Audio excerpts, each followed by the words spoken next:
Welcome to mega debate. నేను Mrs రేఖ. చట్టసభలో మహిళలకు 33% రిజర్వేషన్లు దశాబ్దాల కల. కానీ అది వాస్తవ రూపం దాల్చే తరుణంలో సరికొత్త రాజకీయ చిక్కులు వచ్చిపడ్డాయి. మహిళా రిజర్వేషన్ను డీలిమిటేషన్తో ముడిపెట్టడం ఇప్పుడు దేశంలోనే కాదు తెలుగు రాష్ట్రాలను కూడా ఒక సెన్సేషన్గా మారింది. జనాభా ప్రాతిపదికన డీలిమిటేషన్ జరిగితే దక్షిణాది రాష్ట్రాల ప్రాధాన్యత తగ్గుతుందని ఒక ఆందోళన అయితే రిజర్వేషన్ల పేరిట రాజ్యాంగ స్వరూపాన్ని మార్చే కుట్ర జరుగుతుందన్నది విపక్షాల వాదన. ఇది మహిళా సాధికారతకు వేసిన ముందడిగా లేక దక్షిణాదిపై జరుగుతున్న రాజకీయ దాడిన? దీనిపై ఇవాల్టి మెగా 9 టీవీ డిబేట్లో క్లియర్ కట్గా తెలుసుకుందాం. మనతో పాటు జూమ్ లైవ్లో అందుబాటులో ఉన్నారు రాజకీయ విశ్లేషకులు కోటేశ్వరరావు గారు, అలాగే బీజేపీ నాయకులు కృష్ణారెడ్డి గారు, కాంగ్రెస్ అధికార ప్రతినిధి కత్తి వెంకటస్వామి గారు, అలాగే టీడీపీ సీనియర్ నాయకులు కంచర్ల విజయభాస్కర్ గారు. సార్ నమస్తే. సార్ విజయభాస్కర్ గారు, ఫస్ట్ మీతోనే స్టార్ట్ చేద్దాం. విజయభాస్కర్ గారు చెప్పండి. Welcome to mega 9 TV. Sir, ఈ డీలిమిటేషన్ ని ఎలా చూడాలి అంటారు? డీలిమిటేషన్ అనేది 1971 తర్వాత డీలిమిటేషన్ చేయలేదు, మధ్యలో చేశారు. 2009 కూడా రీసెంట్ గా చేసింది 2009. అయితే 543 సీట్ల పరిధిలోనే ఆ డీలిమిటేషన్ అంటే ఇంటర్నల్ అడ్జస్ట్మెంటే జరిగింది. ఈసారి డీలిమిటేషన్ బిల్లు కేంద్రంలో ఉన్న ఎన్డీఏ ప్రభుత్వం ఏ పరమార్థంతో పెట్టిందంటే, అంటే 543 సీట్ల స్థానంలో 140 కోట్లకు పైగా భారతదేశం కిక్కిరిసిన జనాభా కలిగి ఉంది కాబట్టి, స్వాతంత్రం వచ్చినప్పుడు 33 కోట్లే ఉన్నారు కాబట్టి, 71 నాటికి చాలా తక్కువ జనాభా ఉన్నారు కాబట్టి, 71 నుంచి ఇప్పుడు దాకా 29, 26, 45 సంవత్సరాలు అయింది కాబట్టి, 55 సంవత్సరాలు అయింది కాబట్టి, ఈ 55 సంవత్సరాల గ్యాప్లో జనాభా విస్తృతంగా పెరిగారు కాబట్టి, వాటన్నిటిని సమీక్షించి ఎన్డీఏ గవర్నమెంట్ కేంద్రంలో పోతే ఈ పెరిగిన జనాభా దామాషాకు అనుగుణంగా ఒక 50% సీట్లన్నా పెంచాలనే సంకల్ప బలంతో ఇది అందరి శ్రేయస్సును ఉద్దేశించి యూనిఫామ్గా అన్ని రాష్ట్రాలకి కేంద్రపాలిత ప్రాంతాలకి యూనిఫామ్గా ఈ బిల్లు తీసుకురావాలనే ఉద్దేశంతో, సదుద్దేశంతో ఈ యొక్క నిర్ణయం తీసుకోవడం జరిగింది. డీలిమిటేషన్ అంటే 71 తర్వాత ఉన్నటువంటి మధ్యలో డీలిమిటేషన్ జరిగిన 543 పార్లమెంటు సీటు పరిధిలోనే ఈ డీలిమిటేషన్ జరిగింది.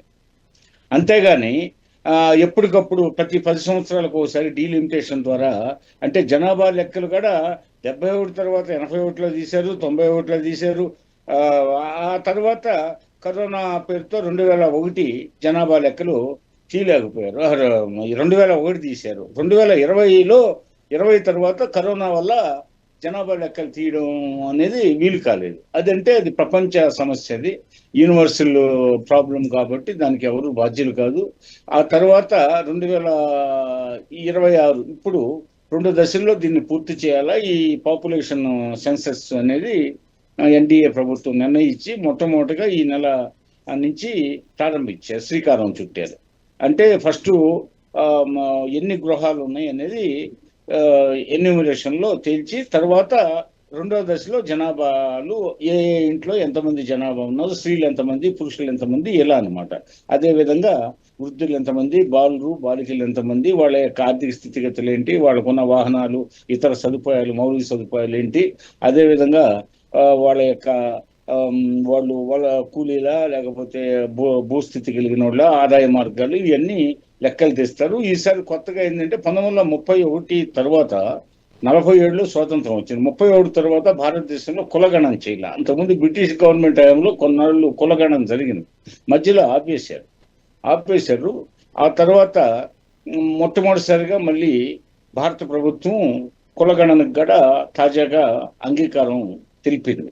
ఆ ప్రకారం ఈసారి కులగణన జనాభా గణంతో పాటు, గృహాల గణంతో పాటు, మౌలిక సౌకర్యాల కల్పనతో పాటు, ఇతరత్ర వాహనాలు ఇత్యాదులు సౌకర్యాలతో పాటు వాళ్ళ యొక్క ఈ పరిస్థితులను కూడా పరిగణలో తీసుకోవాలా, కులాల పరిస్థితులని అని చెప్పి, మొత్తం ఎంతమంది ఉన్నారు, ఎన్ని కులాలు ఉన్నాయి, ఎన్ని వందల కులాలు ఉన్నాయి, ఎన్ని భాషలు ఉన్నాయి, అన్నీ వస్తాయన్నమాట. సమగ్ర సర్వే పేరుతో, కుటుంబ సమగ్ర సర్వే పేరుతో భారత ప్రభుత్వం జనాభా లెక్కలని తీసుకోవాలనుకుంటుంది.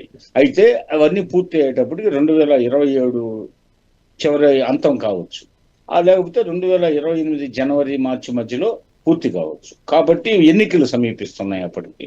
కాబట్టి 2011 జనాభా లెక్కల ప్రకారం పోతే అలా అప్రాక్సిమేట్ గా తీసుకున్నా కూడా మనం ఈ యొక్క డీలిమిటేషన్ సంబంధించి ఇప్పుడు 50% సీట్లు ఒక నిర్ణయానికి వచ్చి యూనిఫామ్ గా అన్ని రాష్ట్రాలు కేంద్రపాలిత ప్రాంతాల్లో పెంచాలనే నిర్ణయం. అందులో తప్పే ఉందా? ఏముంది?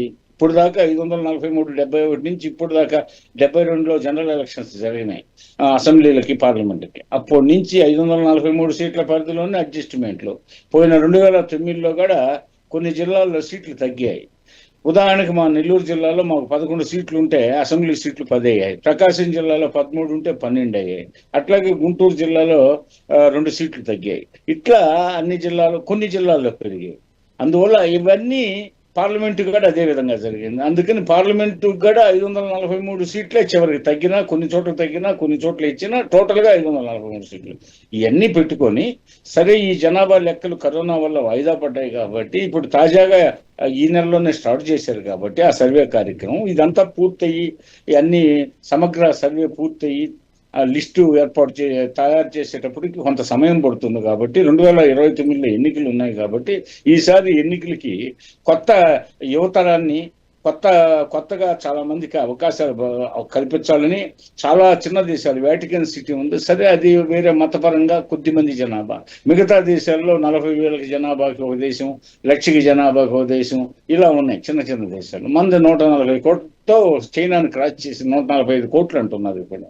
కాబట్టి చేమల పుట్టలు లాంటి జనాభా ఉన్న ఈ దేశంలో పోతే నియోజకవర్గాల సంఖ్య పెంచాలా, ఈ యొక్క ప్రాతినిధ్య చట్టం, ప్రజా ప్రాతినిధ్య చట్టంలో ఇంకా చట్టసభ సభ్యుల్ని పెంచాలా, ప్రజాస్వామ్యం గొప్పగా పరిమళించాలంటే, ప్రజాస్వామ్యాన్ని విలువల్ని పెంచాలంటే, ప్రజాస్వామ్యానికి జవజీవాలు కల్పించాలంటే ఈ చట్టసభ సభ్యులు ఎక్కువ ఉంటే వాళ్ళ ప్రాంతాల సమస్యల్ని, వాళ్ళ ప్రాంతాల ఆకాంక్షల్ని చట్టసభల్లో వ్యక్తం చేయడానికి మరింతగా దోహదపడుతుందనే విశాలమైన దృష్టితో ఎన్డీఏ ప్రభుత్వం ఇప్పుడు డీలిమిటేషన్ కార్యక్రమాన్ని తలపెట్టింది.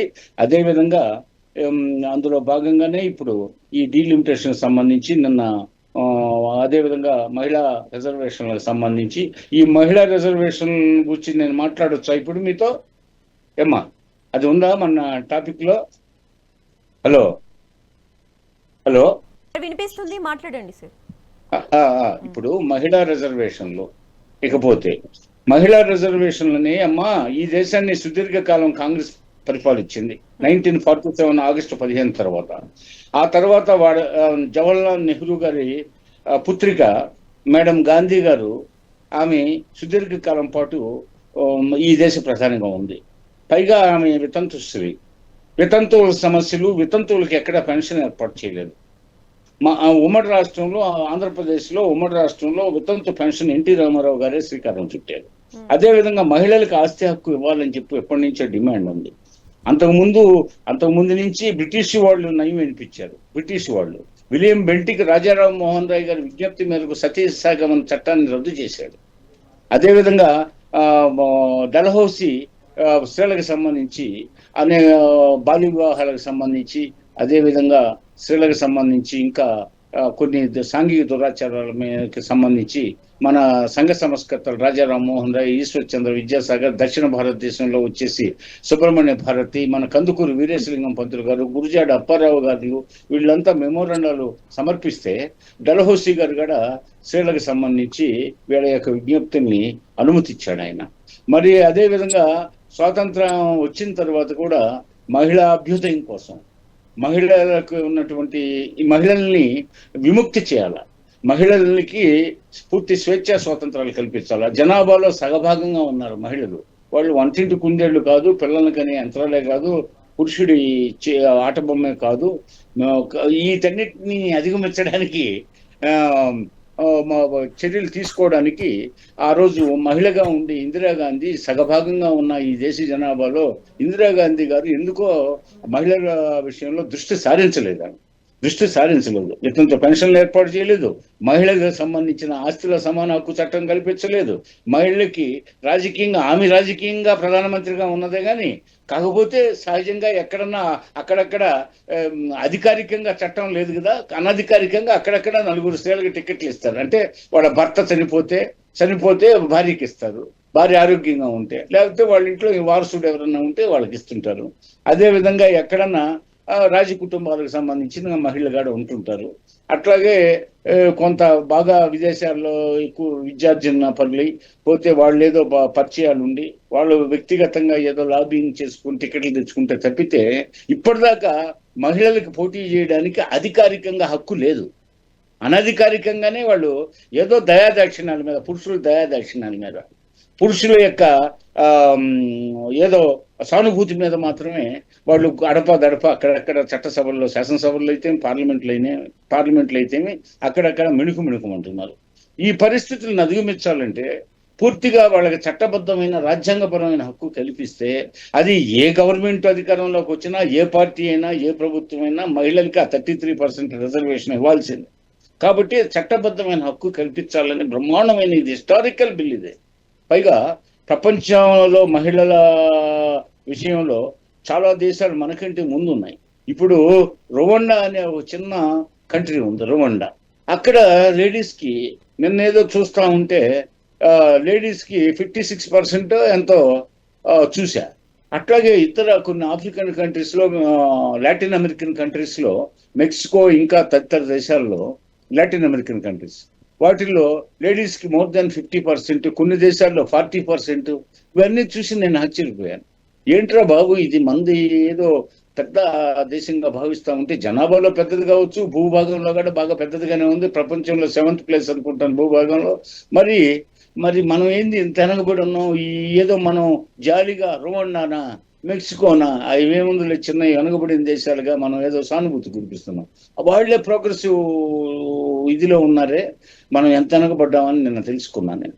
అంటే ఈ బిల్లు ఇప్పుడు మనకేమనిపిస్తుంది, రువాండాలు, మెక్సికోలు, ఇతర Latin American countries, African countries చిన్న వాటిలో 40 నుంచి 60%, 56% దాకా ఈ మహిళా రిజర్వేషన్ ఉందంటే మనం ఎంత వెనకబడి ఉన్నాం.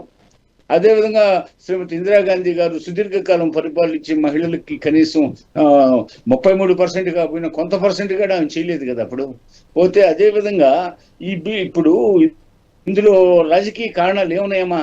ఉండేది ఆడ మగ, ఏ ఇంటికి పోయినా కూడా ఆడ మగ ఉంటారు, అందరూ సమానమే. పోతే అందరికీ స్వేచ్ఛ స్వాతంత్రాలు కావాలా, అందరికీ విద్య కావాలా, వైద్యం కావాలా, అందరికీ ఆకలి దప్పులు ఉంటాయి, అందరికీ అభివృద్ధులు ఉంటాయి. వాళ్ళు ఏదో దేశాన్ని గురించి కళ్ళగంటారు, రాష్ట్రాన్ని గురించి కళ్ళగంటారు. వాళ్ళు చట్టసభల్లోకి రావాలా, పోతే వాళ్ళ ఆశయాలతో రావాలనుకుంటారు, ప్రజాసేవ చేయాలనుకుంటారు.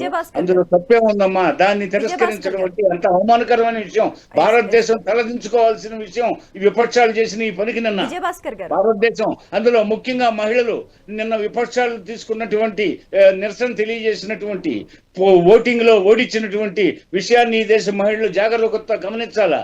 విపక్షాలకు తగిన రీతిలో భవిష్యత్తులో బుద్ధి చెప్పకపోతే ఎత్ర నారేస్తూ పూజంతే రమంతే తత్ర దేవత అన్న ఈ దేశంలో పోతే ఈ మహిళా లోకాన్ని అవమానించడం కదా. కాంగ్రెస్ పార్టీ ఎప్పుడు ఈ మహిళలకి ఏం న్యాయం చేకూర్చిందో చెప్పమనండి. విజయభాస్కర్ గారు దీనికోసం మనం మాట్లాడదాం. మీరు అన్నది కూడా కరెక్టే. కానీ మనతో పాటు జూమ్ లైవ్ లో రాజకీయ విశ్లేషకులు కోటేశ్వరరావు గారు కూడా ఉన్నారు. వారితో కూడా మాట్లాడదాం. కోటేశ్వరరావు గారు, మహిళా రిజర్వేషన్ మంచి విషయం, కానీ డీలిమిటేషన్తో లింక్ చేయటం సరైనదేనా? ఈ రెండింటిని వేరు చేయాలి అంటారా? మరి మీరేమంటారు? అక్కడే రాజకీయం ఉంది. ఆ రాజకీయాన్ని గుడ్డిగా లేదా భక్తితోటి, భయంతో సమర్థించేటువంటి వాడు ఈ దేశంలో ఉన్నారు. ఒక శాస్త్రీయమైనటువంటి పద్ధతిలో చర్చ జరగాలి అనేటువంటిది అందరూ కోరుకునేటువంటి ఒక డెమోక్రసీ. బిల్లులో ఏం పెట్టారు ఏమిటనేటువంటిది నేను తర్వాత మాట్లాడు. అసలు అటువంటి చర్చ ఎవరైనా చేశారా? చంద్రబాబు నాయుడు గారు రాష్ట్రంలో ఉన్నటువంటి పార్టీలన్నిటికీ మీరు మద్దతు ఇవ్వండి అని చెప్పేసి ఒక లేఖలు రాశారు. మంచిదే, ఉన్నంతలో గుడ్డిలో మెల్లలా, అది మంచిదే. ఆ పని నరేంద్ర మోడీ గారు ఎందుకు చేయలేదు అనేటువంటిది ప్రశ్న. నిజానికి కేంద్ర ప్రభుత్వానికి లేదా దాన్ని అలుపెరగకుండా మోస్తున్నటువంటి తెలుగుదేశం పార్టీ, జనసేన పార్టీ, జనసేన లేదా ఇప్పుడు వైసీపీ కూడా మోస్తా ఉన్నారు. ఇటువంటి వాళ్ళు కనీసం సలహా ఇవ్వాలి కదా. ఎందుకని ఇవ్వాలి సలహా? అయ్యా నరేంద్ర మోడీ గారు, మీ రోజులు మీరే సొంతంగా ప్రభుత్వం ఏర్పాటు చేస్తూ లేదా మీకు మద్దతు ఇచ్చేవాళ్ళు 3/200 మెజారిటీ ఉన్నటువంటి పరిస్థితులు మారిపోయాయి. మీరు ఆకాశం నుంచి భూమి మీదకి వచ్చి ఈ బిల్లు ఆమోదం పొందాలంటే మొత్తం అందరితోటి సంప్రదించాలి. మీకు 3/200 మెజారిటీ లేదు, సొంతంగా మీకు పూర్తి మెజారిటీ కూడా లేదు. మేము బలపరిస్తే మీరు ఉన్నారనేటువంటి విషయాన్ని మరి చంద్రబాబు నాయుడు గారు మోడీ గారికి చెప్పారో లేదో తెలియదు. చెప్పే ధైర్యం ఉందో లేదో కూడా తెలియదు అనేది నా అభిప్రాయం. ఎందుకని ఒక డెమోక్రటిక్ ప్రాసెస్ లో బలం లేనప్పుడు అందరూ సహకరించాలనేటువంటి డెమోక్రటిక్ ప్రాసెస్ ని ఎందుకు ప్రారంభించలేదు? ఒక ఎమోషనల్ బ్లాక్మెయిల్ చేయడానికి, బెదిరించడానికి, పార్టీలని సభ్యుల్ని భయపెట్టడానికి ఇచ్చినటువంటి ప్రాధాన్యత. అందరితో మాట్లాడదాము, కనీసం పార్లమెంట్ లో ఉన్నటువంటి పార్టీల నాయకులతో అయినా మాట్లాడదాము బిల్లును ప్రవేశపెట్టబోయే ముందు. అదేమి దేశ రక్షణకు సంబంధించినటువంటి రహస్యాల బిల్లు ఏం కాదు అది. ఇదిగో మేము ఇలాంటి బిల్లు పెట్టాలనుకుంటున్నాము, దీని పర్పస్ ఇది, దీనికి మీరు మద్దతు ఇవ్వండి అని నోటి ముత్యాలు ఏమన్నా రాలిపోతాయా? ఎందుకు అడగలేదు అనేటువంటిది ముఖ్యం. ఒక డెమోక్రటిక్ ప్రజాస్వామ్యంలో ప్రతిపక్షాన్ని విశ్వాసంలోకి తీసుకోవాల్సినటువంటి అవసరం ఉంది. ఆ పని ఏం చేయలేదు. ఆ పని ఏం చేయకపోగా వీళ్ళు చేసినటువంటి ప్రచారం ఏంటి? 850కి సంఖ్యను సీట్లు పెంచుతాము, 50% సీట్లు పెంచి రాష్ట్రాలన్నింటికీ మేము సమానంగా పంచుతాము అనేటువంటి పద్ధతుల్లో ప్రచారం చేశారు. పోనీ వీళ్ళు బిల్లు పెట్టేటప్పుడు దానికి అనుగుణంగా ఆ క్లాజ్ ఏమైనా చేర్చారా? ప్రతి రాష్ట్రంలో ఇప్పుడున్నటువంటి సీట్లలో సగం పెరుగుతాయి అనేటువంటిది ఏమైనా చేర్చారా? అది చేర్చలేదు. నిన్న కంచర్ల విజయభాస్కర్ గారి పార్టీకి చెందినటువంటి ఆయన MP Krishnaprasad parliament panel speaker గా కూడా ఉన్నారు. ఆయన ఏం చెప్పారు? ఈ విధంగా మీరు పెట్టినటువంటి ప్రతిపాదనతో చూస్తే దక్షిణాదిలో ఉన్నటువంటి మహారాష్ట్రానికి కూడా పెరగాల్సినంతగా సీట్లు పెరగవు, తగ్గుతాయి. అందుకని దీన్ని మేము జనంలో సమర్థించుకోవడానికి ఇబ్బంది పడాల్సి వస్తుంది, దీన్ని మార్చండి అని చెప్పేసి నేను హోంమంత్రి గారితో చెప్తే ఆయన మారుస్తాను అని చెప్పేసి చెప్పినట్టుగా ప్రైమ్ 9 న్యూస్ ఇంటర్వ్యూలో చెప్పారు. కావాలంటే ఎవరైనా వెరిఫై చేసుకో. వాళ్ళకి అంటే మిత్రపక్షానికి వాళ్ళ కీలకమైనటువంటి మద్దతుతోటి నిలబడినటువంటి వాళ్ళ పార్టీకి ఇచ్చినటువంటి వాగ్దానాన్ని కూడా అమిత్ షా గారు బిల్లులో చేర్చారా? చేర్చలేదు. ఎందుకు నమ్మక ద్రోహం? ఎందుకు మిత్రపక్షాలకే నమ్మక ద్రోహం ఎందుకు? వాళ్ళకి మిత్రపక్షాలకు ఇచ్చినటువంటి హామీనే అమలు జరిపినటువంటి వాళ్ళు ప్రతిపక్షాలకి హామీ ఇస్తే నమ్ముతారు ఎవరైనా? ఇదే ప్రధానమంత్రి గారు, ఇదే బీజేపీ నాయకులు పార్లమెంట్లో చర్చ సందర్భంగా ఆంధ్రప్రదేశ్కి ప్రత్యేక హోదా ఇస్తాము అంటే 5 సంవత్సరాలు కాదు 10 సంవత్సరాలు కావాలని చెప్పారు. సరే, ఇప్పుడు ఏమంటున్నారు? అప్పుడు బిల్లులో పెట్టలేదు కదా అని కాంగ్రెస్ మీద దాడి చేస్తున్నారు. చేయండి దాడి. మీరు పొడిచింది ఏంటి?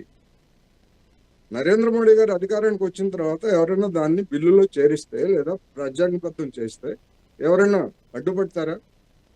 ఈ నరేంద్ర మోడీ గారే తిరుపతి వెంకటేశ్వర స్వామి సాక్షిగా మేము అమలు చెప్తామని చెప్పారు. పార్లమెంట్లో వీళ్ళు చెప్పేటువంటి మాటలకి విశ్వసనీయత ఏమిటి? ఇదే నరేంద్ర మోడీ గారు, ఇదే అమిత్ షా గారు అనేక విషయాలు చెప్పారు. ఏం బిల్లులో ఎందుకని చేర్చలేదు? ఆ ముక్క లాస్ట్ మినిట్లో ఉపన్యాసం అంతా ప్రతిపక్షాల మీద దాడి చేసిన తర్వాత మీరు మద్దతు ఇచ్చేట్లయితే మేము 50% చేరుస్తామని చెప్పి చెప్తారు. మీకు చిత్తశుద్ధి ఉంటే, మీకు నిజంగా బిల్లులు ఆమోదం పొందాలనేటువంటి చిత్తశుద్ధి ఉంటే ముందే ఎందుకు పెట్టరు?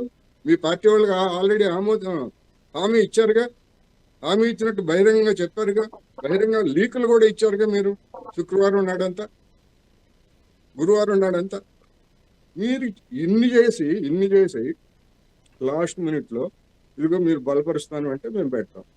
ఏంటి ఏమన్నా బేరం అయింది? కూరగాయల బేరం అయింది? ఒక బాధ్యతాయుతమైనటువంటి ప్రభుత్వం చేయాల్సిన పనేనా ఇది? మహిళల పట్ల, మహిళలకి ఇచ్చేటువంటి రిజర్వేషన్ పట్ల నిజంగా చిత్తశుద్ధి ఉందా వీళ్ళకి? నరేంద్ర మోడీ గారు ఏమంటారు? ఒకవేళ ఈ బిల్లును కనుక మీరు ఆమోదించకపోతే మాకే లాభం అంటే ఏమిటి? ఆమోదించొద్దని కోరుకుంటారా మీరు? ఎవరైనా ఆ విధంగా మాట్లాడతారా? ఆమోదించకపోతే విచారకరం అని చెప్పేసి ఏదో ఎటువంటి మాటలు మాట్లాడతారు తప్ప మాకే లాభం అంటే ఏంటంటే వీళ్ళకు ఉద్దేశం, వీళ్ళు కనుక వ్యతిరేకించేట్లయితే ఆ వ్యతిరేకతని ఆసరాగా చేసుకొని వాళ్ళ చంద్రబాబు నాయుడు గారు నిర్దవుల్లోనూ ఎక్కడో ప్రచారం చేస్తున్నారు కదా, అటువంటి ప్రచారం చేయడానికి ముందుగానే ఏర్పాట్లు చేసుకొని పెట్టుకున్నారు. ఒకటి పాయింట్. రెండోది, పార్లమెంట్లో చర్చ జరిగిన తర్వాత, ఆ బిల్లు ఓడిపోయిన తర్వాత వెంటనే అందులో అంటే ఎన్డీఏ భాగస్వామ్య పక్షాలకు చెందినటువంటి మహిళలందరూ కూడా వెంటనే ప్లే కార్డులు పట్టుకొని వచ్చారు. ఎక్కడి నుంచి వచ్చినాయండి వాళ్ళకి? ముందే తయారు చేసి పెట్టుకున్నారా? ఇది ఓడిపోద్ది, కాంగ్రెస్ మీద ఇతర పార్టీల మీద మనం ధ్వజమెత్తాలి, ప్రదర్శన చేసి ప్లకార్డులు ప్రకటించాలని చెప్పేసి ముందే రాసి పెట్టుకొని వచ్చారు. అంటే వాళ్ళకి ఆ బిల్లు ఓడిపోద్దని తెలుసు.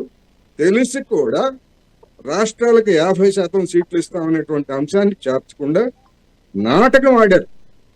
మా యావత్ ప్రజాస్వామ్యాన్ని, యావత్ రాజ్యాంగాన్ని అపహాస్యం పాలు చేసినటువంటి వీళ్ళు ఇట్లా చెప్తారు. ఇంకొకటి, 2023లో పార్లమెంటు ఆమోదం పొందింది. ద్రౌపది ముర్ము గారు కూడా దానికి అనుమతి ఇచ్చారు, దాన్ని అసెంట్ చేశారు, చట్టమైంది. కానీ గురువారం రాత్రి వరకు, రాత్రి 8:30 వరకు, 8 గంటల వరకు దాన్ని నోటిఫై చేయలేదు. ఎవరైనా ప్రశ్నించారా? ఆంధ్రప్రదేశ్ రాజధానికి నోటిఫికేషన్ ఇవ్వకపోతే ప్రశ్నించినటువంటి తెలుగుదేశం వాళ్ళు కూడా మరి ఈ విషయంలో ఎందుకు నోటిఫికేషన్ ఇవ్వలేదు మీరు అని చెప్పేసి మోడీ గారిని లేదా కేంద్ర ప్రభుత్వాన్ని, చంద్రబాబు నాయుడు గారు కానీ, కంచర్ల విజయభాస్కర్ కానీ ఎవరైనా ప్రశ్నించారా? ప్రశ్నించలేదు. ఎందుకు ప్రశ్నించలేదు? చిత్తశుద్ధి ఏముంది మీకు? మీకంటే పర్సనల్గా కాదు, ఆ పార్టీలకి ఏం ఎందుకని లాస్ట్ మినిట్లో ఎందుకు పెట్టారు? ఒకవేళ ఏదన్నా ఇప్పుడు ఈ బిల్లు కనుక వీగిపోయేట్లయితే, రాజ్యాంగ సవరణ బిల్లు కనుక వీగిపోయేట్లయితే దానికి ఏమన్నా చట్టపరమైనటువంటి ఆటంకాలు ఏమన్నా వస్తాయేమో అని భయపడి నోటిఫికేషన్ ఎప్పుడు ఇస్తారండి? గురువారం రాత్రి 8:30కి ఇస్తారండి. ఎందుకు రాత్రిపూట పనులు? ఏం చేశారు? 2023 నుంచి నోటిఫికేషన్ ఎందుకు ఇవ్వలేదు? అందుకని చేయాల్సిందంతా చేసి ఇప్పుడు బొల్లుమనే కళ్ళబొల్లి కబుర్లతోటి, కడవలతో కన్నీళ్లు కాలుస్తూ మొత్తం వీధుల్లో తిరుగుతున్నారు. తిరగండి, మీకు ఆ రైట్ ఉంది. కానీ ఈ దేశంలో ఈ మహిళలకు జరిగినటువంటి అన్యాయం, చంద్రబాబు నాయుడు గారు ఉపన్యాసం విన్నాను నేను. 2010 వరకు 10కి ముందు వాజ్పేయి గారు చేసిన కృషి ఏమిటో ఆయన బాగా ప్రశ్నించారు. మంచిదే చేశారు, చేయలేదని ఎవరంటారు. చరిత్ర దాన్ని చెప్పేస్తే జరిగేది కాదు. 2014 నుంచి 2023 వరకు 9 సంవత్సరాల పాటు నరేంద్ర మోడీ గారు గుండ్రాయిలాగా మౌనంగా ఉంటే, ఏమండి వాజ్పేయి గారు ఇన్నిసార్లు ప్రయత్నించారు, మీరెందుకు ఒక్కసారైనా ప్రయత్నించరు అని చంద్రబాబు నాయుడు గారు కానీ, లేదా కొత్తగా మళ్ళా సపోర్ట్ చేసినటువంటి జగన్మోహన్ రెడ్డి గారు కానీ, పవన్ కళ్యాణ్ గారు కానీ, ఎందుకంటే మనం తెలుగు వాళ్ళు మాట్లాడుతున్నాం, వీళ్ళు ఎవరైనా ప్రశ్నించారా? ఎందుకని ప్రశ్నించలా? 9 సంవత్సరాల పాటు పూర్తి అధికారం ఉంది మీకు. ఎవరితో నిమిత్తం లేకుండా, ప్రతిపక్షంతో నిమిత్తం లేకుండా అవసరమైనటువంటి రాజ్యాంగ సవరణను ఆమోదింపజేసుకోవడానికి అవసరమైనటువంటి ఓట్లన్నీ మీకు ఉన్నాయే. ఆర్టికల్ 370 చేశారు, GST ఇట్లాంటివన్నీ చేశారు కదా, అప్పుడే ఎందుకు చేయలేదు? ఇప్పుడు బుడిబుడి ఏడుపులు ఏడుస్తున్నారు,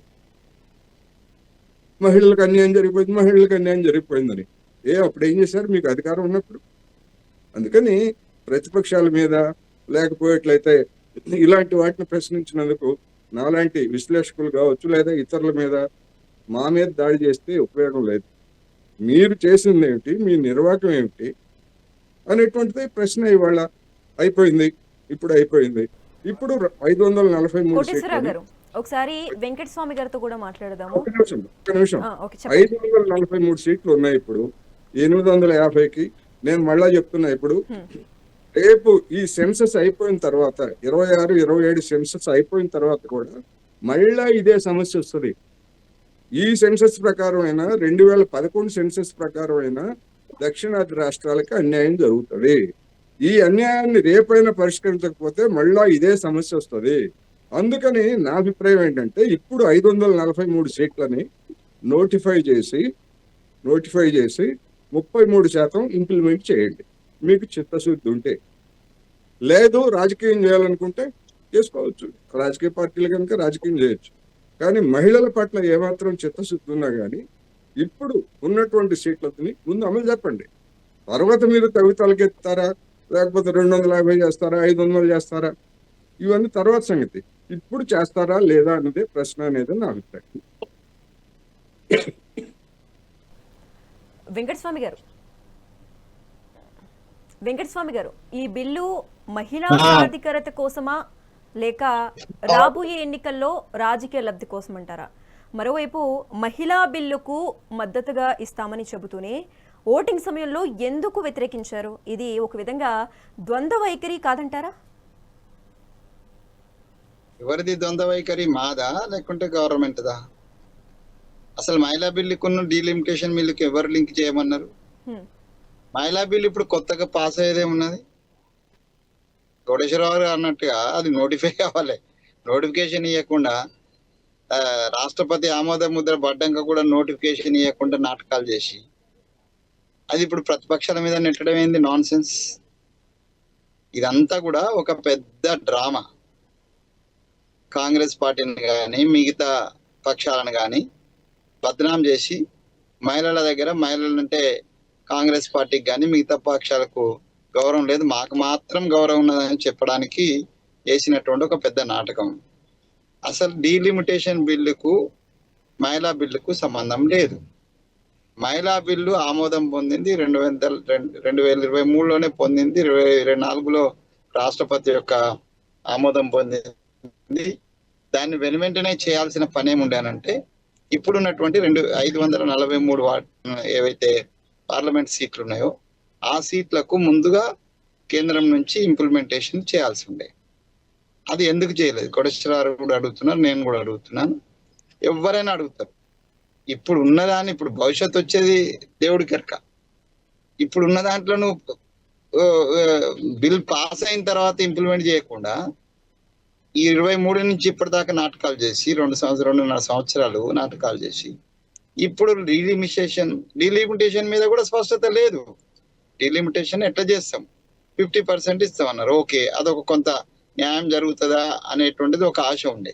కానీ దాంట్లో ఏందో మెలక పెడుతున్నారు. మళ్ళా 2011 యొక్క జనాభా ప్రాతిపదిక అంటే కథమే. ఇప్పుడు ఇక దక్షిణాది రాష్ట్రాలకు ఏమైతే పెరగడం అనేటువంటిది కళ్ళది. సో ఇది సైంటిఫిక్ క్యాలిక్యులేషన్ అండి, కాకి లెక్కలు చెప్తలేం మేము. Scientific calculation. మీరు ఒకవేళ జనాభా ప్రాతిపదిక అంటే 100% నార్త్ ఈస్ట్ స్టేట్స్, లేకపోతే పంజాబ్, హర్యానా, కేరళ, మన రాష్ట్రం, ఇవన్నిటికీ ఒక అశనిపాతమే. అది డెఫినెట్ గా సీట్లలో అశనిపాతం. అసలు దక్షిణాదితో సంబంధం లేకుండా వాళ్ళు ఒక ఉత్తరప్రదేశ్ మీద లేకపోతే ఇంకో 2-3 రాష్ట్రాల మీద కాన్సన్ట్రేట్ చేస్తే కేంద్ర ప్రభుత్వంలో రాష్ట్రం వస్తుంది, కేంద్ర ప్రభుత్వం ఏర్పాటైంది. అది ఏ పార్టీ అయినా కావచ్చు, అది కాంగ్రెస్ కావచ్చు, బీజేపీ కావచ్చు, ఇంకెవరైనా కావచ్చు. వాళ్ళు 2-3 రాష్ట్రాలతోటి ఈ దేశాన్ని ఏలాలనుకుంటే ఎట్లా అండి? మనం ఈ దేశ పౌరులం కాదా? మిగతా రాష్ట్రాలకు హక్కు లేదా? అట్లాంటి ఒక స్పష్టత లేనటువంటి డీలిమిటేషన్ తీసుకొచ్చి, సంబంధం లేనటువంటి మహిళా బిల్లును తీసుకొచ్చి ఈ డీలిమిటేషన్ కు అటాచ్ చేసి, అంటే ఒక అన్పడ్ గవా అంటారు కదా, చదువు రాని వ్యక్తుల చేతిలో, ఒక క్యాలిక్యులేషన్, ఒక పద్ధతి లేని చేతిలో ఇలా దేశం నడుస్తుంది. కాబట్టి దేన్ని ముడిపెట్టాలి? మోకాలకు బోడిగుండుకు అంటగట్టినట్టుగా అంటగట్టి ఇప్పుడు లెక్క తప్పిందంటే ఇట్లా తప్పుతుంది. అది తెలుగుదేశం పార్టీకి సంబంధించిన చంద్రబాబు నాయుడు గారు తగునామా అని నిరసన వ్యక్తం చేస్తున్నారు. ఏ మొహం పెట్టుకొని నిరసన వ్యక్తం చేస్తున్నాడు ఆయన? ఈ పార్టీ ఉంది కదా, అందులో భాగస్వామియే కదా. భాగస్వామివా బానిసవా? భాగస్వామి అయినప్పుడు 2/3 మెజారిటీ ఎట్లొస్తుంది అనేటువంటి విషయాన్ని నువ్వు చాలా చాలా చాలా తెలివైనటువంటి రాజకీయవేత్తవు కదా. మొత్తం గతంలో దేశం యొక్క రాజకీయాన్ని ఒంటి చేత్తో చక్రం తిప్పిన వ్యక్తి కదా.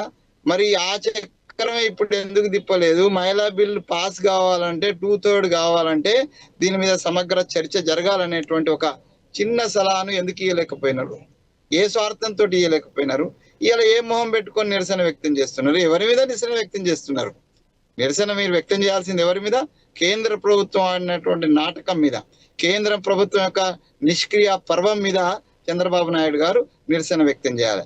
ఫస్ట్ ఆఫ్ ఆల్ ఈ రెండింటిని జోడించడం అనేటువంటిది ఒక శుద్ధ తప్పు.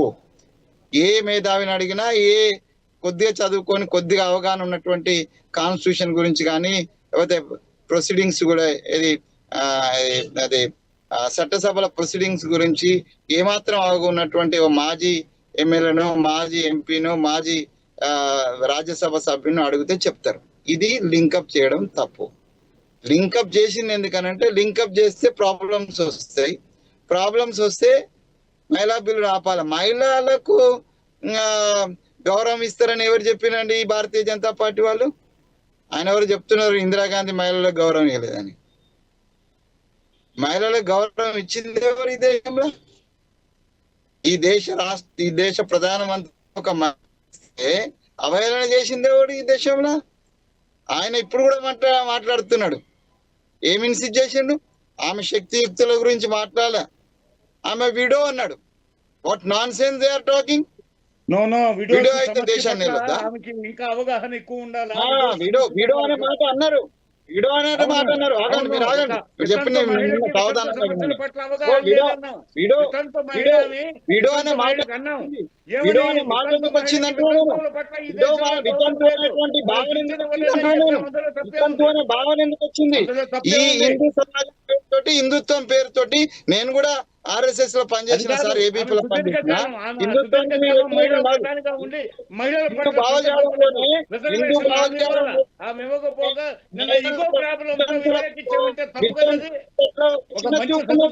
చిన్న చూపున్నది.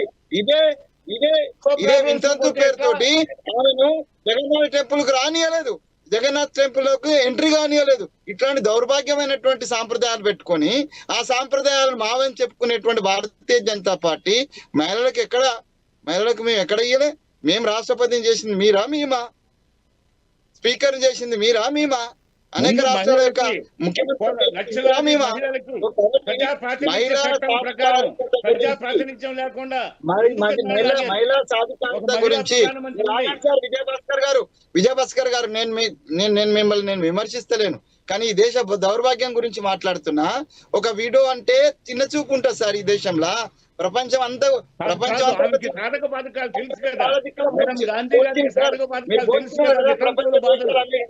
వీడియో పేరుతో ఎక్కడైనా పక్కకు పెట్టడం బయట ఉండదు సార్. మన దగ్గరే ఆ దౌర్భాగ్యం ఉన్నది. సో మీరు చెప్పిన చాలా మంది సంఘ సంస్కర్తల గురించి చెప్పిన రాజా రామ్మోహన్ రాయ్, లేకపోతే వీరేశలింగం గురించి వీళ్ళందరూ ఎక్కడ పోట్లాడింది సార్? దానికోసమే వీడియోల పట్ల ఉన్న వివక్ష కోసమే భాస్కర్ గారు. నేను మాట్లాడినప్పుడు మీరు మాట్లాడకండి సార్ దయచేసి. వెంకటస్వామి గారు ఒక్కసారండి, మహిళా బిల్లు వీగిపోవటం బీజేపీ ఓటమి అని మీరు అంటున్నారు, కానీ 2020 కానీ మేము అనని పదాలు ఎందుకు ఇంటర్ప్రిట్ చేస్తారండి? బీజేపీ కుట్ర చేసింది, బీజేపీకి చిత్తశుద్ధి లేదు, అందుకే ఆ మహిళా బిల్లు వీగిపోయింది. మహిళా బిల్లు వీగిపోయినందుకు బీజేపీ వాళ్ళు బాధపడుతున్నారో లేదో కానీ మేమైతే బాధపడుతున్నాం. ఎందుకంటే మహిళా బిల్లును పాస్ చేయాలనే పూర్తి సంకల్పంతో 2023లో పూర్తి సమర్థన చేసినాం. ఇది దాన్ని తీసుకొచ్చి ఇంకో దగ్గర అటాచ్ చేయడం వల్ల ఈ జరిగినటువంటి అనర్థం అంతా జరిగినంత కూడా వాళ్ళు చేసినటువంటి మిస్ వ్యూహము, ఒక వ్యూహం ఏదైతుందో అది రాజకీయ వ్యూహం చేసినారు చిత్తశుద్ధితోటి. ఒకవేళ మహిళలకే సాధికారత ఇవ్వాలనేటువంటి చిత్తశుద్ధి వాళ్ళకుంటే ఇవన్నీ లింకులు పెట్టకపోయేటోళ్ళు.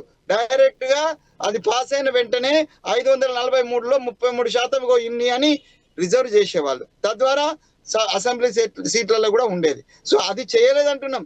ఇది ఓటమి గెలుపు కింద రాదండి. ఎవరి ఓటమి కాదు, ఎవరి గెలుపు కాదు. అల్టిమేట్ గా ఈ దేశం యొక్క మహిళ ఓడిపోయింది. ఈ దేశం యొక్క మహిళ పురుషాధిక్య సమాజం యొక్క మహిళ ఓడిపోలా కుంగిపోయింది. మహిళ కాదు ఓడిపోయింది. ఆమె ఓడిపోయింది, మహిళ ఓడిపోయింది. ఇప్పుడు మహిళ ఓడిపోయింది. సమాజం మోడీ గారు భార్యకే విలువి అనే మొత్తం సమాజంలో మహిళలకు విలువిస్తారనేటువంటి ఆశ ఒక నాన్ సెన్స్ అండి. అదంతా నమ్మకం లేదు. ఆయనే ఏదో నాటకాలు ఆడుతున్నాడు. ఆయన మన్ కీ బాత్ చెప్తాడు అక్కడప్పుడు, కానీ జన్ కీ బాత్ ఆయన ఈనాడు ఎప్పుడు కూడా ఆయన కానీ లేకపోతే భారతీయ జనతా పార్టీ వాళ్ళకు ఏ విధంగా లేదు.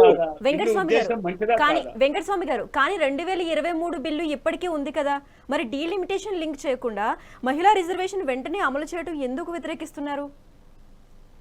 మేమెందుకు వ్యతిరేకించినాం? ఎవరన్నారు మేము వ్యతిరేకించామని? డీలిమిటేషన్ తో సంబంధం లేకుండా 543కి ఇప్పుడు రేపొద్దున పెట్టమనండి. We are ready. Our LOP has declared openly we are ready. దాంట్లో మేము అడుగుతున్నది, మాలాంటి వాళ్ళు అడుగుతున్నది ఏంటంటే దీంట్లో సబ్ రిజర్వేషన్ కావాలని. ఇప్పుడు 1996 లో దేవగౌడ నుంచి స్టార్ట్ అయినటువంటి ఈ ప్రహసనంలో ప్రతిసారి ఏం ఆబ్జెక్షన్ వస్తుందండి? సబ్ రిజర్వేషన్ ఆబ్జెక్షన్ వస్తుంది. మరి భారతీయ జనతా పార్టీ బీసీల పట్ల లేదా ఎస్సీల పట్ల ఎస్టీల పట్ల ఒకవేళ చిత్తశుద్ధి ఉంటే మరి ఎందుకు దాంట్లో సబ్ రిజర్వేషన్ గురించి మాట్లాడలేదు? ఇదే భారతీయ జనతా పార్టీ పివి నరసింహారావు గారు తీసుకొచ్చినప్పుడు వ్యతిరేకించింది. ఆ విషయాన్ని మర్చిపోవద్దు. దేవేగౌడ చెప్పినప్పుడు కూడా వ్యతిరేకించింది. ఎవరు కొంతమంది వ్యతిరేకత వల్ల ఆగిపోయిందని చెప్పినాడు మోడీ గారు, కానీ ఎవరెవరు వ్యతిరేకించిందనే విషయాన్ని చెప్పలే. వ్యతిరేకించిన భారతీయ జనతా పార్టీ ఉంది, అది మర్చిపోతున్నారు మీరు. గతంలో మహిళా బిల్లును వ్యతిరేకించిన వాళ్ళలో భారతీయ జనతా పార్టీ ఉన్నది, SP ఉన్నది, RJD ఉన్నది. వీళ్ళందరూ కూడా డిమాండ్ చేసింది ఏంటంటే దాంట్లో సబ్ రిజర్వేషన్ కావాలి. ఇలా మేము కూడా అదే అడుగుతున్నాము. సబ్ రిజర్వేషన్ కావాలని అన్నాం. లేదు, సబ్ రిజర్వేషన్ లేకుండానే మహిళా బిల్ పాస్ అయిపోయింది కాబట్టి దాంట్లో ఏం సబ్ క్లాస్ లేకుండానే మీరు 543కు ఇప్పటికే ఇంప్లిమెంట్ చేసేయాల్సి ఉండిందే కదా. ఏం నష్టం వచ్చేది? ఎందుకు చేయలేదు మీరు? మీ దగ్గర ఏం లోపం ఉంది? ఎవరు వద్దన్నారు మిమ్మల్ని? ఎవరు ఆపినారు మిమ్మల్ని? కోటేశ్వరరావు గారు అన్నట్టుగా గత 9 సంవత్సరాలుగా ప్రయత్నం చేయలేదు, 23లో ప్రయత్నం చేసిండ్రు, సంతోషము. దాన్ని ఇంప్లిమెంట్ చేయడంలో మీకు ఏం అడ్డంకి వచ్చింది? రాజకీయం చేయడం కోసమే ఆపినరా ఇన్ని రోజులు? 23 నుంచి 26 దాకా ఎందుకు ఆపినారు? దానికి సమాధానం చెప్పగలరా? 180 సీట్లు వస్తాయి వాళ్ళకి. ఇప్పుడు ఇంప్లిమెంట్ చేస్తే 180 వస్తాయి. రేపు అయ్యా బాబు గారు, విజయభాస్కర్ గారు మాకు లెక్కలు చేసండి. ఇప్పుడు ఎన్ని వస్తాయో ఎనాన్స్ చేస్తే అందులో కూడా అంతే వస్తాయి సార్. ఇప్పుడు ఇంప్లిమెంట్ చేస్తే బై డిఫాల్ట్ పెరిగిన ఎంత పెరుగుతుందో దాంట్లో కూడా 33% వస్తుంది. Sir, I am also a professor. I know very well whatever the enhancement and ఇప్పుడు ఏదో ఇంప్లిమెంట్ చేస్తే whatever the enhancement వస్తే ఆ enhancement కూడా ఇంప్లిమెంట్ అవుతుంది. వెంకటస్వామి గారు 1 minute. మనతో పాటు జూమ్ లైవ్ లో కృష్ణారెడ్డి గారు కూడా ఉన్నారు, ఇందాక నుంచి వెయిట్ చేస్తున్నారు, అడుగుదాం. సార్ కృష్ణారెడ్డి గారు, సార్ దక్షిణాది రాష్ట్రాలకు జరిగే అన్యాయంపై మీరేమంటారు? ఇందాక కోటేశ్వరరావు గారు కూడా అన్నారు, నిజంగా దక్షిణాది రాష్ట్రాలకు అన్యాయం జరుగుతోంది ఒక విధంగా అన్నారు. మరి మీ వెర్షన్ ఏంటి? మేడం, ముందుగా మీకు మెగా 9 వీక్షకులకు, అలాగే ఈ చర్చా వేదికలో పాల్గొంటున్న వివిధ పార్టీల నాయకులకు, పెద్దలు అందరికీ శుభ సాయంత్రం తెలియజేసుకుంటున్నాను. అలాగే రేపు అక్షయ తృతీయ సందర్భంగా తెలంగాణ మహిళా సమాజానికి అక్షయ తృతీయ శుభాకాంక్షలు తెలియజేసుకుంటున్నాను. నిన్న జరిగిన సంఘటనలు భారతదేశ చరిత్రలోనే ఒక బ్లాక్ డే మేడం.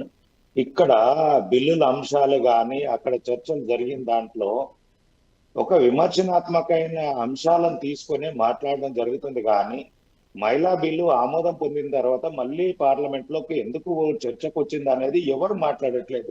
ఎందుకు తీసుకొచ్చిండ్రు? దాంట్లో బిల్లులో ఉన్న అంశాలు ఏంటి, దాంట్లో ఏమున్నాయి, ఎప్పటి నుంచి అమలు చేయాల్సింది ఉంది, దాంట్లో కొన్ని కండిషన్స్ పెట్టారు. 2023లో అమలు జరగాల్సిన దాంట్లో సెన్సెక్స్ తర్వాతనే శాసనసభ పార్లమెంట్ స్థానాలు కానీ శాసనసభ స్థానాలు కానీ పెంచిన తర్వాతనే ఆ బిల్లు అమలులోకి రావాలి. అది 2034 నుంచి రావాలనేది 2034 నుంచి రావాలనేది ఆ బిల్లులో ఉంటే, అప్పటి వరకు సెన్సెక్స్ జరగకపోతే కనుక ఎప్పటికి కూడా ఆ బిల్లు ఆమోదంకు రాదు. అది అంటే ఇంప్లిమెంటేషన్ మరి ఎందుకు నిర్ణయం తీసుకుంటున్నారు? ఇప్పుడు సెన్సెస్ మరి జరుగుతుంది కదా అన్న. నేను మొత్తం మాట్లాడుతున్నాను, మీరు ఇంతసేపు మాట్లాడారు. మీరు సెన్సెస్ అనంటే నేను అంటున్నా, సెన్సెస్ రాకముందు ఎందుకు నిర్ణయం తీసుకున్నారు? గొంతులు చించుకున్నప్పుడు నేను కాముగా కూర్చున్నాను. మీరు తీసుకోవడానికి కూడా 30 ఏళ్ల నుంచి మహిళా బిల్లును ఆమోదించడానికి మీ ప్రభుత్వం 15 ఏళ్ళు 20 ఏళ్ళు అధికారంలో ఉంటే మీకు చేత కాలేదు. కానీ ఇప్పుడు వచ్చేసి బీజేపీ తీసుకొచ్చిన దానికి వంకలు పెట్టడు, దానికి వెనుకాలేసి ముందేసి కొండలేసి లాగి బిల్లును పాస్ కాకుండా చేస్తున్నారు. ప్రయత్నాలు జరిగినాయి, గుర్తు తెచ్చుకోవాలి. మహిళా బిల్లుకు ప్రయత్నం చేసినాడు, టైంలో ప్రయత్నం జరిగింది, అది గుర్తించాలి. ఉట్టిగా మాట్లాడాను. ఈ రోజు కూడా వచ్చి ఉంటాయి కదా, మీకు 30 ఏళ్ళ నుంచి ఎలాంటి అటాకులు వచ్చినాయి కూడా ఈ రోజు కూడా వచ్చి ఉంటాయి కదా. దాన్ని ఎందుకు పాజిటివ్గా తీసుకోవడం లేరు? 30 ఏళ్ల నుంచి మీరెందుకు చేయలేకపోయినరు? మీ ప్రభుత్వం ఉంది కదా. ఆ రోజు కూడా కొన్ని అప్లికేషన్స్ వచ్చి బిల్లులు ఆగిపోయినాయి. ఈ రోజు కూడా అలాగే వచ్చింది. ఒక చిత్తశుద్ధిని తీసుకున్నారు మీరు. దాన్ని వెనుక కోటి ముందు కోటి, ఇలా కాకపోతే అలా, అలా కాకపోతే ఇట్లా, ముందు కంటే వెనుక కంటే 2 కంటే ముందు కానీ బిల్లుని పాస్ కాకుండా చేస్తున్న చరిత్ర, మహిళలకు ద్రోహం చేస్తున్న చరిత్ర ఏదైనా ఉన్నదంటే అది కాంగ్రెస్ పార్టీకే. ఆ చిత్తశుద్ధి లేకుండా ఈ రోజు ఏదో ముందుకు తీసుకొచ్చిన ముత్పత్తులు రాలగొట్టమనే విధంగా కాంగ్రెస్ ప్రవర్తించడము, పెద్దలు కూడా మాట్లాడడం అనేది సముచితంగా లేదు. మీరు ఒక అంశాన్ని గుర్తుపెట్టుకోండి, దానికి బలమైన మద్దతు తెలపండి. దాన్ని ఏదైనా లోపాలు ఉంటే కనుక సరిచేసే విధంగా పార్లమెంట్ లో ముందే చెప్పాల్సింది కదా. ఎగ్జామ్ రాసే ముందు మీరే ఆన్సర్ షీట్ ఇవ్వాల్సింది, దాని తర్వాత మేము ఎగ్జామ్ రాస్తాం. పార్లమెంట్ పెట్టిందే చర్చకు. పార్లమెంట్ లో ప్రతి ఒక్కరు మాట్లాడాలనేది ఏదో సిఎల్పి లీడర్స్ కే ముందు కూర్చోబెట్టి సిఎల్పిలో మాట్లాడుకుంటా, సిఎల్పి లీడర్లను పెట్టి మాట్లాడుకుంటా ప్రతి శాసనసభ్యునికి చర్చాంశం రావాలి, చర్చలో పాల్గొనే విధంగా పార్లమెంట్ లోకి తీసుకొచ్చి బీజేపీ పెడితే ముందు ఏకలపక్షం పెట్టలేదేంది, ఇది ముందు ఇయ్యలేదేంది, ఈ అంశాలను తీసుకొచ్చి పెట్టాం. అక్కడ వచ్చిన అంశాలను ప్రతి ఒక్కరి పార్లమెంట్ లో ఉన్న ప్రతి సభ్యుని అభిప్రాయం తీసుకొని మార్పులు చేర్పులున్నా, దాంట్లో ఏమైనా సవరణలున్నా నోటీస్ ఇస్తే కూడా దాని మీద చర్చ జరుగుతుంది, దాని మీద ఓటింగ్ జరుగుతుంది. దాని ప్రకారమే ముందుకు వెళ్తుంది. కానీ ఈ ప్రతిదానికి బీజేపీని విమర్శించాలి, బీజేపీ ఏది చేసినా అది తప్పనాలే, మంచి చేసినా తప్పనాలే, చెడు చేసినా తప్పనాలే, ప్రతి చట్టాన్ని మీరే తీసుకొచ్చినమంటారు. ఇప్పుడు మీరు రైతు చట్టాలు మీరే తీసుకొచ్చారు, ఆ చట్టాలను మేము పార్లమెంట్ లో పెట్టి పాస్ చేస్తే దానికి వ్యతిరేకమంటారు. మీరే ఇప్పుడు జిఎస్టీ బిల్లు మీరే పునాది చేస్తామంటారు, దాన్ని అమలు చేస్తే మేము దానికి వ్యతిరేకమంటారు. ఇట్లా చేయాల్సింది కాదంటారు, ఎట్లా చేయాల్సిందో చెప్పరు. ప్రతి దానికి కాంగ్రెస్ పార్టీ ఈ దేశం నాశనం అవ్వడానికి ముఖ్య కారణం ఏదైనా ఉన్నదంటే, దేశ అభివృద్ధిని కోరుకొని పార్టీ ఏదైనా ఉన్నదంటే అది కాంగ్రెస్ పార్టీ. ఇందాక కూడా దేశ దౌర్భాగ్యమని కూడా వెంకటరామయ్య గారు మాట్లాడిన మాట వెనుకకు తీసుకోవాలని చెప్పేసి తెలియజేస్తున్నాను, డిమాండ్ కూడా చేస్తున్నాను. దౌర్భాగ్యం ఎందుకు వచ్చిందా? నేను అన్నది ఏంటి? దౌర్భాగ్యం అంటే ఏంటి? ఏమి ఈ దేశంలో ఉన్నటువంటి కుసంస్కృతిని, ఈ దేశంలో ఉన్నటువంటి ఏం మాట్లాడుతున్నావు? నేను మాట్లాడింది ఏంటి? ఈ దేశంలో మహిళలను అవమానపరిచిన దౌర్భాగ్యం అన్నా, ఈ దేశం యొక్క దౌర్భాగ్యం అని నేను ఎందుకన్నా? ఈ దేశంలో మహిళలను అవమానపరిచిన దౌర్భాగ్యం అన్నా.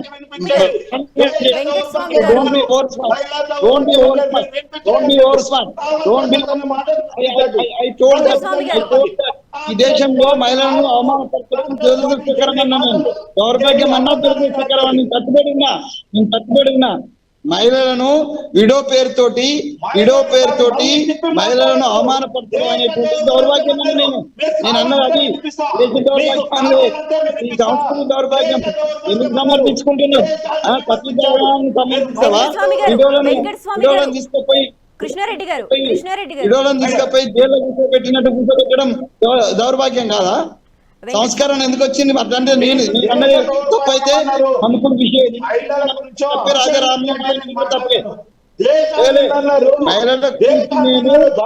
నేను మాట్లాడిన తప్పైతే రాజారామన్ తప్పే, కన్ఫ్యూజన్ తప్పే.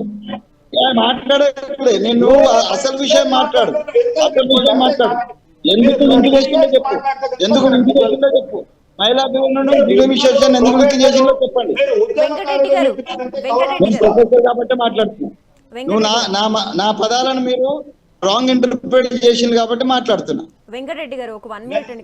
లేకుండా మాట్లాడు. కృష్ణారెడ్డి గారు మీరు బై ఫ్లో లో మాట్లాడినారో మీరు ప్రొఫెసరు, తెలంగాణ ఉద్యమకారుడు, నేను మీరంటే చాలా గౌరవం ఇస్తా. కానీ మీరు ఫ్లోలోనూ ఏ విధంగానో దేశ దౌర్భాగ్యం అన్నారు. నేను అప్పుడే నోట్ చేసుకున్నా, దేశ దౌర్భాగ్యం అనే పదాన్ని వాడారు. అవునండి, దౌర్భాగ్యం ఉంటే దౌర్భాగ్యం అంటారండి, తప్పేమున్నది దాంట్లో? నువ్వు ఒకసారి మోడీ మాట్లాడింది గుర్తు చేసుకో. ఈ దేశంలో పుట్టడం దురదృష్టకరం అన్నాడు, దేశంలో పుట్టడం దురదృష్టకరం అన్నాడు. కృష్ణారెడ్డి అన్న నమస్కారం. కృష్ణారెడ్డి అన్న, ఈ దేశంలో పుట్టడము ఇది ఏం దేశము అని అడిగిండు మోడీ అడిగిండు ఈ దేశం ఏం దౌర్భాగ్యం ఇక్కడ పుట్టడము, లేకపోతే ఈ దేశంలో పుట్టడం అవమానకరము, ఈ దేశం ఏం పరిస్థితి ఉన్నదని కాంగ్రెస్ ప్రభుత్వం విమర్శిస్తూ విదేశాలలో పోయి కూడా అన్నాడు, ఇక్కడ కూడా అన్నాడు. అదొకసారి ఓట్ చేసుకో అన్నా. దేశ ప్రతిష్టను బయట దేశాలలో మోడీ మాట్లాడినాడు బా కృష్ణారెడ్డి మోడీ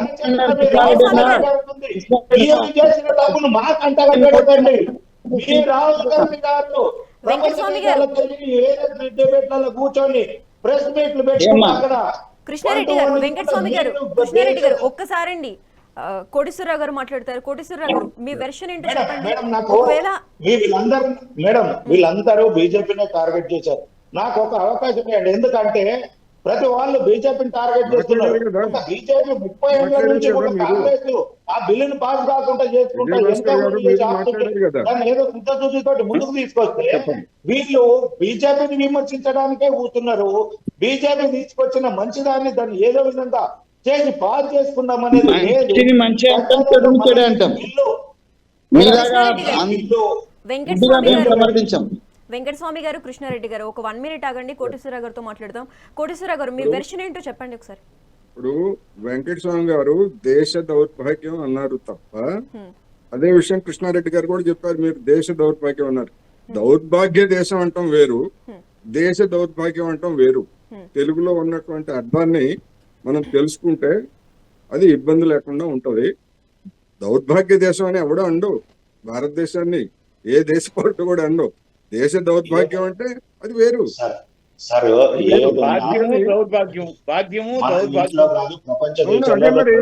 తెలుగులో ఉన్న మాట, దౌర్భాగ్య దేశం వేరు, దేశ దౌర్భాగ్యం వేరు. అవును, దౌర్భాగ్య దేశం అని ఎవరు అనలేదు. దేశ దౌర్భాగ్య దేశం అని ఎవరు అనలేదు, వెంకటస్వామి గారు అనలేదు, దేశ దౌర్భాగ్యం అన్నారు. దేశ దౌర్భాగ్యం వేరు. నేను అదే మాట్లాడినాను. దానికి దానిలో తప్పే ఉంది,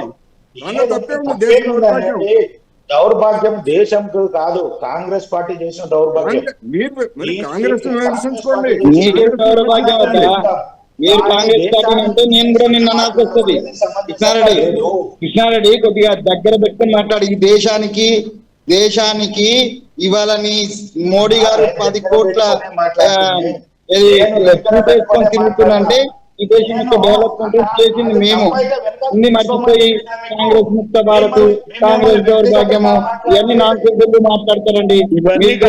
తప్పులను చేసుకుంటా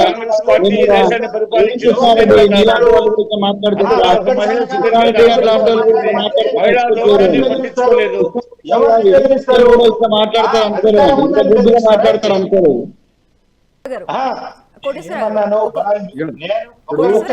కృష్ణారెడ్డి గారు ఒక 1 మినిట్ అండి. కృష్ణారెడ్డి గారు అవకాశం ఇవ్వండి మేడం. వాళ్ళు అంతసేపు కూర్చున్నప్పుడు నేను ఖాళీగా గురించి మాట్లాడినా అదే చెప్తారులేండి, మోడీ గారి గురించే చెప్తారు. కానీ మీరు మోడీనే విమర్శిస్తారు కదండి, మీరు చెప్పినదే కదా. అవును, నేను చెప్తున్నదే మరి, నేను చెప్తున్నదే. రెండు రోజులు చర్చ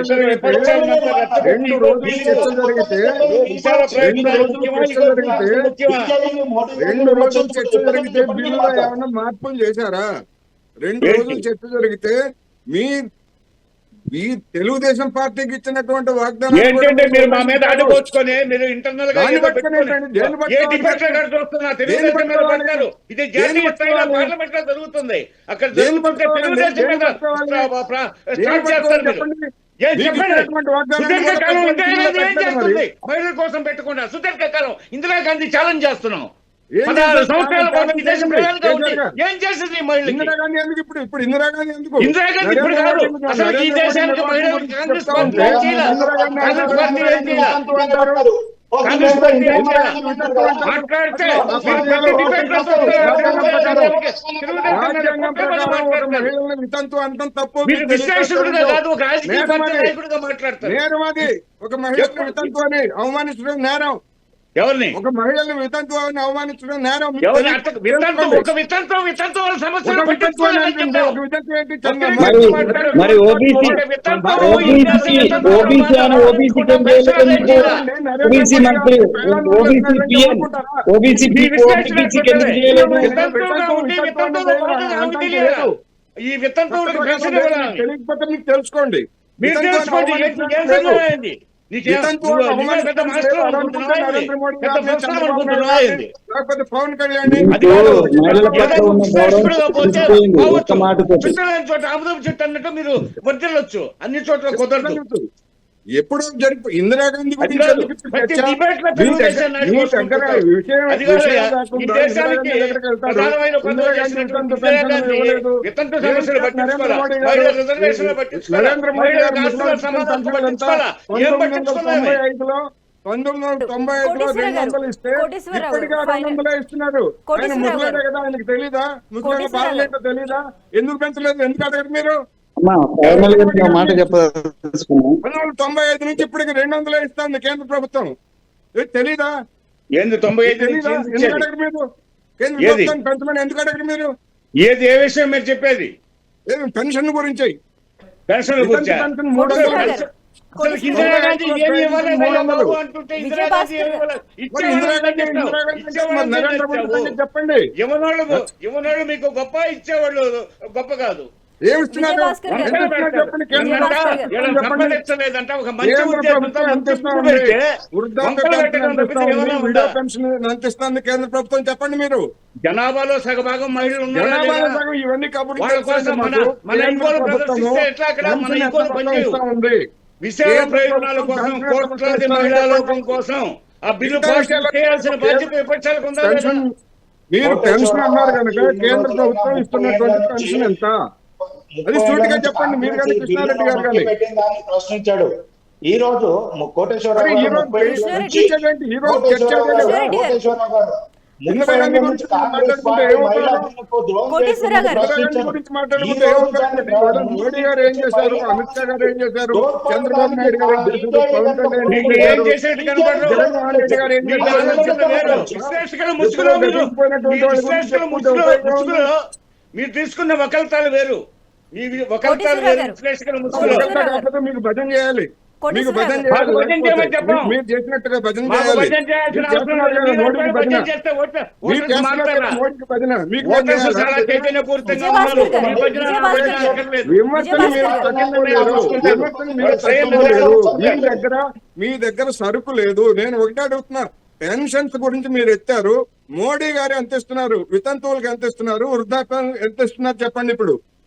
ఏంటి అసలు ఇందిరాగాంధీ ఏం చేసింది? మరి ఇందిరాగాంధీ అంటే ప్రధానమంత్రిగా ఉంది. కదా. అసలు సోనియా గాంధీ చనిపోయిన వాళ్ళ గురించి ఎందుకు? బతుకున్న వాళ్ళ గురించి చెప్పండి. సోనియా గాంధీ ఏం చేసింది? బతుకున్న వాళ్ళ సోనియా గురించి గాంధీ ఏం చెప్పండి. చేసింది? ఇందిరాగాంధీ ఏం చేసింది? చెప్పండి. 10 ఏళ్ళు సోనియా గాంధీ, ఇందిరాగాంధీ మరి 16 సంవత్సరాలు, 26 సంవత్సరాలు మహిళా పరిపాలన చేసింది. ఈ దేశాన్ని సర్వనాశనం చేసింది. చెప్పమండి. పొద్దున్న లేస్తే ఇందిరాగాంధీ చెప్పం ఎందుకు మరి? ఎవరు సోనియా చెప్పారు? గాంధీ 10 ఏళ్ళు యూపీఏ చైర్మన్. ఇందిరాగాంధీ చెప్పం మీరు చేస్తున్నారు. నెహ్రూ చెప్పం, గాంధీ చెప్పం, ఇందిరాగాంధీ చెప్పం మీరు చేస్తున్నారు. నేనైతే చేయట్లేదు. మీరు కాంగ్రెస్ చేస్తున్నారు. వాళ్ళని విమర్శించడం తప్ప కాంగ్రెస్ మీకు వేరే ఎజెండా లేదు అసలు. కాంగ్రెస్ దాన్ని బలపరిచిన మిత్రపక్షాలు భవిష్యత్తులో ఏమీ లేదు. జనాభాలో సగభాగం ఉన్న మహిళలకి తీరని ఇవన్నీ అవమానం. తెలుసండి. జనాభాలో సగం ఏం చేశారు చెప్పండి. చంద్రబాబు నాయుడు గారు ఏం చేస్తారు? మీరు- మోడీని ఎందుకు కోటేశ్వరరావు మాట్లాడారు? గారు. ఒకరు మాట్లాడినట్టుంది కానీ మీరు ప్రతిదానికి ఏదో ఛాలెంజ్ చేస్తారు. చెప్పండి చంద్రబాబు నాయుడు గారు. అసలు మీరు విశ్లేషకుడుగా మాట్లాడతారంటే డిబేట్స్ కంటే ఏంటి విశ్లేషకుడుగానే మాట్లాడుతున్నా. అసలు విశ్లేషకుడుగానే మాట్లాడుతున్నా. మీకు నచ్చకపోతే నేనేం కొన్నిటిని చేయను. వెనకేసుకొచ్చేదా కొన్నిటిని ఎవరిని వెనకేసుకొచ్చాను? ప్రశ్నించేది. నేను మీరు ఎవరిని విశ్లేషకుడు భాష వాడటంలే. నేను ఎవరిని మాట్లాడు. మీరు వెనకేసుకొస్తున్నారు నేను మోడీ చాలా గారిని. డిబేట్స్ లో మౌనం వహించాను. మీరు నేను too కూడా much చాలా మాట్లాడారు. వరకు మౌనం వహించాను. మీరు too నేను much కూడా మాట్లాడితే నేనే అభ్యంతరం ఏం మన మాట్లాడలేదు. ఆటలు మనం చిట్టు లేని చోట ఆమదపు వృక్షం మహావృక్షం అనుకుంటారు. తర్వాత ఎవరు దాన్ని నేనే మించి అనుకోవట్లేదు. వస్తాయి. మీరు అనుకుంటున్నారు అది. మీరు లేదు, అనుకుంటున్నారు లేదు. అది. లేదు, మీరు మీరు ఒక్కరిగా అనుకుంటున్నారు. తీసుకొని మాట్లాడుతున్నారు. మీరు అనుకుంటున్నారు, నేనేమనుకోవట్లేదు. నేను అడిగిన మీ దానికి బా- సమాధానం మీ భాష చెప్పలేక, అలా మీ లేదు, మీ దగ్గర భాష సరుకులేక, అలా లేదు. నేను అడిగిన దానికి సమాధానం చెప్పలేక, మీ దగ్గర సరుకులేక, లేకపోతే మీరు మీరు బాల్యంలో ఉపయోగం. కాంగ్రెస్ సింపటైజర్ ఏమో, మీరు కాంగ్రెస్ సింపటైజర్ ఏమో. మీ దగ్గర సరుకు లేదు. మీ దగ్గర ఎవరి దగ్గర సరుకు సరుకు లేదు. లేదు. మేము జరిపే మేము జరిపే సంక్షేమ అభివృద్ధి కార్యక్రమాలు ఎవరు చేస్తున్నారే? మా మీద పడి ఏడుస్తారు ఎందుకు? కోటి అది నేను కాదు. అడిగినానికి అసలు చెప్పండి. కాంగ్రెస్ ఏం నరేంద్ర చేసింది? మోడీ గారు సుదీర్ఘకాలం వృద్ధాప్య పాలించి పెన్షన్ పెంచుతున్నారు. ఈ దేశానికి ఒక వితంతు రాచిపుండు పెన్షన్ కాంగ్రెస్. పెంచుతున్నారు. ఈ ఎందుకు దేశానికి పెంచలేదు? ఒక రాచిపుండు. నా వాయిస్ ఏంటి లాజిక్? కాంగ్రెస్ ఈ మీరు దేశానికి ఒక మీరు రాచిపుండు. లాజిక్ లేకుండా మాట్లాడింది ఇందిరాగాంధీ వితంతు ఎవరికి లాజిక్ లేదు? మీకు మీరు అనుకుంటున్నారా? మీరు పెద్ద లాజిక్ ఉండేవాళ్ళ?